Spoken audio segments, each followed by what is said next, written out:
Ikadalawang gabi ngayon ng aming pagsisimbang gabi mga kagala at habang hinihintay ko si D, napakaulan ngayon pero sana tuloy-tuloy ng tumila muna habang papunta kami sa simbahan kasi yun nga, mga kagala yung pagsisimba namin dito ay alas 5 ng hapon kasi kinabukasan ng 4 a.m.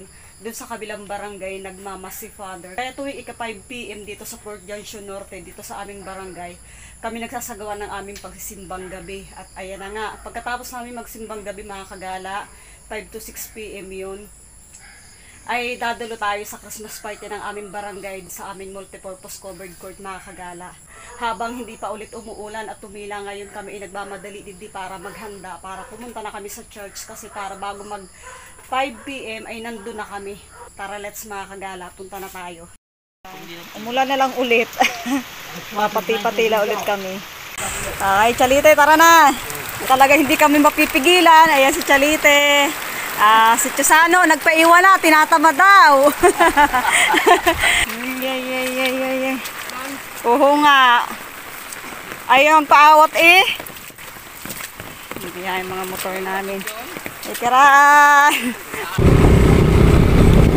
Yan o, grabe ang tubig dito.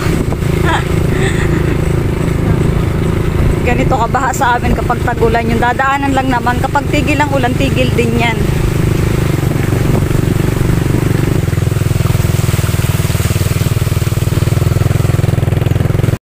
Yan, nakaraos kami. Nandito kami sa barangay ngayon. Dito ako magsasapatos. Dito ako naiwan yung aking bota. Hindi pa ako sumuot sa loob ng kapote ni D. Basa kami pa talaga. Ang lakas ang ulan. Talagang humirit pa ulit ng lakas ang ulan. Tapos na. Pasok natin yung ating bota sa loob. Pagdating namin ng church ay nag-uumpisa na rin ang mass. Medyo nali talaga kami mga kagala kasi nahirapan talaga kami papunta dito kasi biglang buhos ulit ng malakas na ulan. Ang dayuhan na ngayon kabilang sa kanyang bahay. Pagkatapos sa aming magsimba, nang papalabas na kami sa simbahan ay biglang umuulan na naman. Pero sabi nga hindi kami magpapatinag kaya tuloy-tuloy pa rin kaming naglalakad na kami papunta sa covered court. Titingnan na rin namin kung may mga tao na doon. At pagdating namin ng venue ay may mga ilan-ilan na ring mga tao. Hindi pa ganun karamihan kasi nga dahil sa pagbuhos ulit ng ulan. Marahil ang iba hindi talaga agad nakakapaghanda para makarating agad. Habang kami ay naghihintay ay umuwi muna ako sa bahay kasi naalala ko si mama, sinundo ko siya. Kasi sabi ko baka kahit umuulan ay gusto rin naman niyang makadalo. Ayun siya sa kabilang dulo. Kaya naman pagbalik namin ay marami ng tao at nag-uumpisa na rin mag-dinner. Nakakatuwa mga kagala kasi sa ganitong panahon ay talagang marami rin ang nakarating upang makiisa at makisaya sa ating year-end party ng ating barangay dito sa Port Junction Norte. At pagkatapos kumain, syempre hindi mawawala ang ating simpleng dessert. Natutuwa talaga ako mga kagala kasi ang sarap ng pakiramdam kahit once a year man lang ay nagkakasama-sama ang isang buong barangay. Alam mo yung feeling na parang biglang dami ng isang buong pamilya ninyo kahit isang gabi man lang. Habang hinihintay ko ang ibang makatapos kumain, ako yung naglalakad-lakad at nagmamasid-masid kung ano pang pwedeng kainin kong iba. Hehe, joke lang. Ito na mga kagaling iba't iba na yung pagkain at open naman yung hayin dito sa lamisa. Unlimited naman kung gusto nyo pang kumuha ng kumuha hanggat gusto nyo pa rin kumain. Kaya welcome kayo dito. Pagkatapos ng lahat para kumain at habang naghihintay ng mga parapol ay napagpasyahan na ang bawat zone ay magbigay ng mga kanya-kanyang presentasyon upang magbigay aliw. At mayroong kumakanta,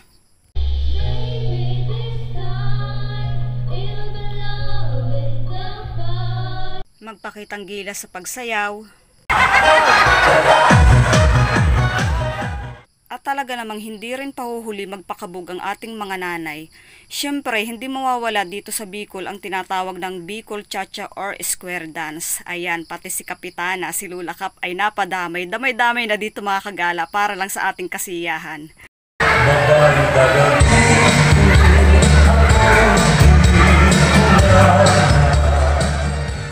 Ops, tama na, kunting patikim lang, baka kasi makapiright tayo mga kagala. Ang mahalaga lang kasi ay naibahagi ko sa inyo at naiipakita ang masaya nagaganap dito sa aming munting barangay ngayon. Nakakatuwa lang talagang isipin na talagang pagdating sa mga ganitong piging ay hindi sila nagdadalawang isip na makiisa at makisaya. At habang sila ay nagsasayaw, hindi na dyan mawawala yung kapag natutuwa ang mga manunood ay naghahagis ng pera. Kaya naman ang pagsasayaw nila ay medyo nabubulabog na at ayan talaga naman bising-busy na sa pamumulot ng barya. Natin si Lula Cap.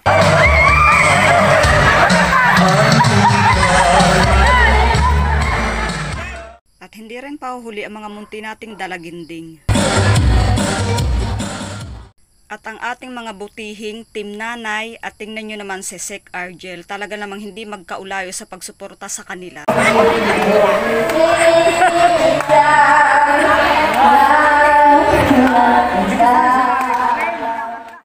At talaga namang si Nanay sa sobrang tuwa nang mawala yung hiya niyang humarap sa maraming tao ay nag-request pang maglambing na siya raw ay magsusulo, kaya pagbigyan na natin.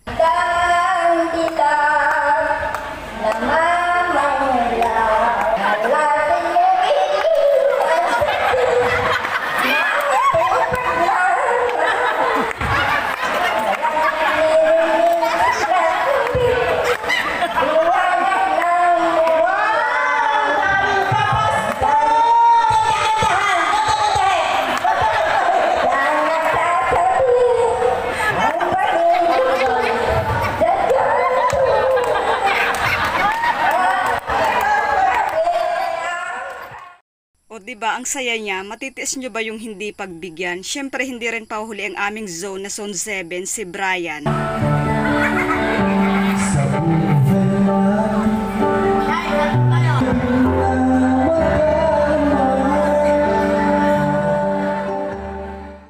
O diba, may kumanta na, may gusto pa ring humabol magsayaw, si Denny, si Ate Lani, si Joy, si Kyle at si Chalite.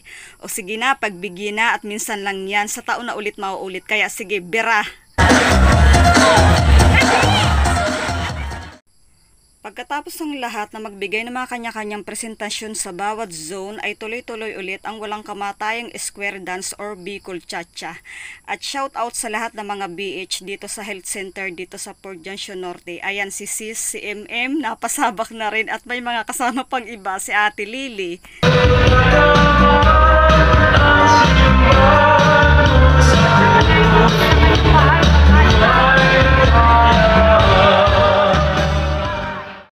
At tuloy-tuloy din ang ayaw paawat magsayaw ng modern. Siyempre nangunguna lagi dyan si Ate Lani. Yes,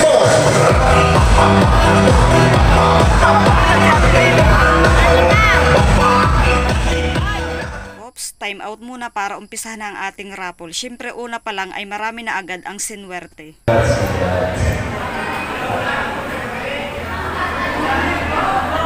Okay, ito 500. Okay po, ito po. Sunod yung... Yan. Tapos,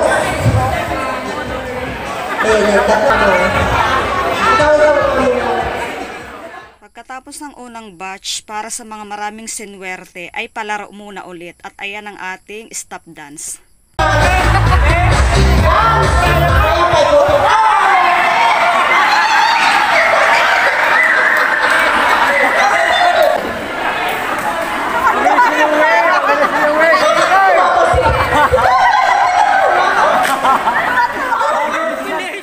Ang ating hep hep hooray na marami ang mag-uumpisa hanggang sa matira na lang ay 2 hanggang sa maging 1. Congrats kay Kagawad Nani at siya ang nagwagi. At habang nasa kalagitnaan ng ating kasiyahan ay siya namang pagdating ni Kong Hori Horibata. Thank you po Kong sa pagbisita ninyo at pagdalo para sa aming Christmas party ng aming barangay ngayon. At kasama niya ang kanyang very supportive mama. At syempre, pinakain muna namin sila at pinapagpahinga. At pagkatapos kumain, ayan si Kong Hori, nakaisa na siya at nagbigay pa ng mga dagdag parapol. At hindi rin naman nagtagal, sila ay umalis na rin. Maraming salamat po sa inyo Kong Hori, sa inyong effort at sa inyong pagbisita. Kasama na rin sa inyong buong team para makarating dito sa aming barangay ngayon. At tuloy-tuloy na ulit ang ating mga parapol para sa mga susunod pang mga suswertehin na mga mabubunot.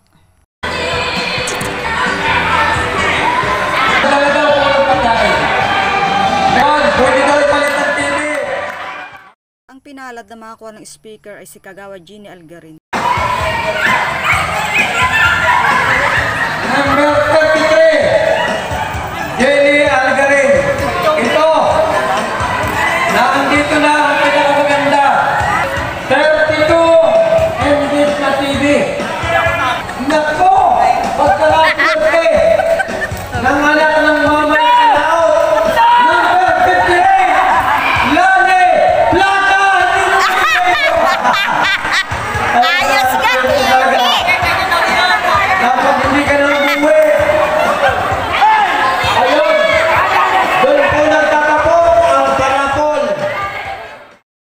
Congrats sa iyo, Ate Lani, at maraming salamat po sa lahat ng mga sponsors para sa mga parapol na aming mga natanggap. Maraming salamat po, at hanggang dito na lang nagtatapos ang aking vlog na naibahagi sa inyo. Salamat sa panonood, ingat kayo, bye!